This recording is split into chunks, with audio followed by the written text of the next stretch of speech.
इस खबर उन्नाव से है, जहां जनपद उन्नाव के निराला नगर स्थित एड्यूट्री में गुरु पूर्णिमा के अवसर पर आयोजित शिक्षक सम्मान समारोह में शामिल होने पहुंचे भाजपा के प्रदेश अध्यक्ष भूपेंद्र सिंह चौधरी ने विपक्ष खासकर समाजवादी पार्टी और उसके अध्यक्ष अखिलेश यादव पर जमकर निशाना साधा। साथ ही बिहार चुनाव में मतदाता सूची को लेकर चले विवाद पर विपक्ष को जमकर घेरा है। उन्होंने कहा कि सपा शासनकाल में उत्तर प्रदेश में थानों की नीलामी होती थी और अपराध चरम पर था। आज भाजपा सरकार में अपराधी जेल में हैं और प्रदेश में अपराध लगभग समाप्त हो चुका है। उन्होंने सपा पर हमला बोलते हुए कहा कि अखिलेश को अपनी सरकार का अनुभव है, जब थानों में अराजकता और अपराधियों की मौज थी। भाजपा ने पारदर्शी शासन की शुरुआत की है और 8 वर्षों में भ्रष्टाचार मुक्त प्रशासन देने का काम किया है। बता दें कि इटावा में कथावाचक के साथ हुई घटना पर चौधरी ने दुख जताया और कहा कि ये सभ्य समाज के लिए शर्मनाक है। भाजपा इस घटना की निंदा करती है और पार्टी का इससे कोई समर्थन नहीं है। उन्होंने सपा पर आरोप लगाया कि वे जातिवाद और भेदभाव की राजनीति करती है। समाजवादी पार्टी का एजेंडा समाज को जाति के नाम पर बांटना और विभाजन करना है, लेकिन प्रदेश की जनता अब सपा के चरित्र को पहचान चुकी है। बिहार चुनाव को लेकर भी उन्होंने विपक्ष को घेरा और कहा कि सीमावर्ती जिलों में बड़ी संख्या में बांग्लादेशी और रोहिंग्या घुसपैठियों के नाम मतदाता सूची में दर्ज कराए गए हैं। उन्होंने आरोप लगाया कि कुछ जिलों में आधार कार्ड बनने की दर 115-120% तक पहुंच गई है, जो देश के औसत 94% से कहीं अधिक है। भूपेंद्र चौधरी ने कहा कि इस मामले में धांधली हुई है और सरकार इसकी जांच कराएगी।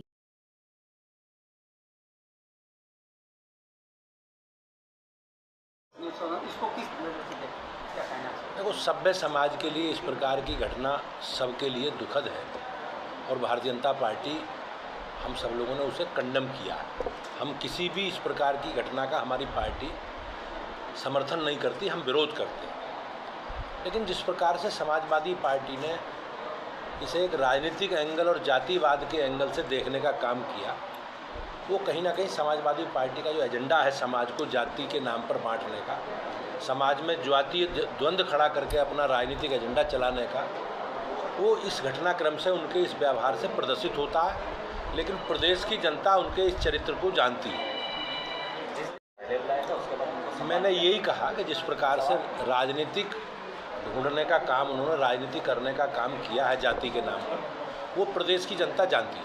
मगर सवाल ये है कि उन्होंने यादव परिवार को अपने कार्यालय बुलाया था, उसके बाद दूसरे ही दिन अखिलेश यादव ब्राह्मण परिवार के यहाँ जाकर के भोजन करते हैं। हमने जैसे हमारा स्टैंड है, हम इस प्रकार की किसी भी घटना का समर्थन नहीं करते, उसका कंडम करते हैं। लेकिन जिस प्रकार से समाजवादी पार्टी ने इसमें जातीय एंगल ढूंढकर और अपनी राजनीति करने का एक प्रयास किया है, पार्टी हम सब लोग उसकी निंदा करते हैं। और समाज में जिस प्रकार से वो लोग जाति के नाम पर राजनीति करते रहे हैं, समाजवादी पार्टी का एजेंडा हमेशा राज्य को जाति के नाम पर बांटकर प्रदेश को, राज्य को कमज़ोर करने का जो उनका एजेंडा है, प्रदेश की जनता उसे सब समझ चुकी है। सावन में और कांवड़ यात्रा सरकार सब विकास की योजनाएं कर ला रही है, लेकिन गुजरात में पुल टूट गया है, विपक्ष उस पर आवाज़ उठा रहा है। अब ये गुजरात का विषय है, मुझे इसकी बहुत ज़्यादा जानकारी नहीं है, लेकिन ये चिंता के करने योग्य है। मुझे लगता है गुजरात सरकार इसकी विधिवत जांच कराकर, उच्च स्तरीय जांच कराकर और कठोर कार्रवाई करेगी और ऐसी कार्रवाई करेगी जो नज़ीर बन सके। अगर विपक्ष कह रहा है जहाँ पर भारतीय जनता पार्टी की सरकार है वहीं पर अक्सर पुल देती है। अब आप लोग समाजवादी पार्टी या विपक्ष की जहाँ जहाँ सरकारें हैं, सरकारी योजनाओं में, सरकारी परियोजनाओं में जिस प्रकार के भ्रष्टाचार के आयाम कांग्रेस पार्टी ने, समाजवादी पार्टी ने स्थापित किए हैं, वो देश उससे परिचित है।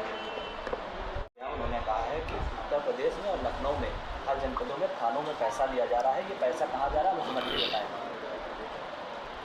भारतीय जनता पार्टी की सरकार ने पिछले 8 वर्षों में योगी जी के नेतृत्व में हमने एक भ्रष्टाचार मुक्त शासन देने का काम किया। जो अपराधी हैं, जो भ्रष्टाचारी हैं, सरकार ने चिन्हित करके सबके खिलाफ विधि सम्मत कठोर कार्रवाई की है। अखिलेश यादव जी को अपनी सरकार के समय का अनुभव रहा होगा कि किस प्रकार से थानों में अराजकता होती थी, किस प्रकार के थाने बिकते थे और समाजवादी पार्टी के लोग किस प्रकार से इन सब विषयों में संलिप्त रहते थे।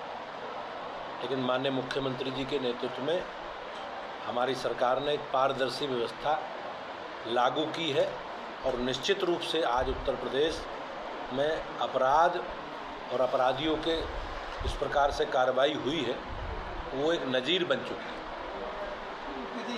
देश के शॉपों और रेस्टोरेंट के लिए सावन का महीना, सावन का हमारे लिए एक धार्मिक आस्था से जुड़ा विषय है।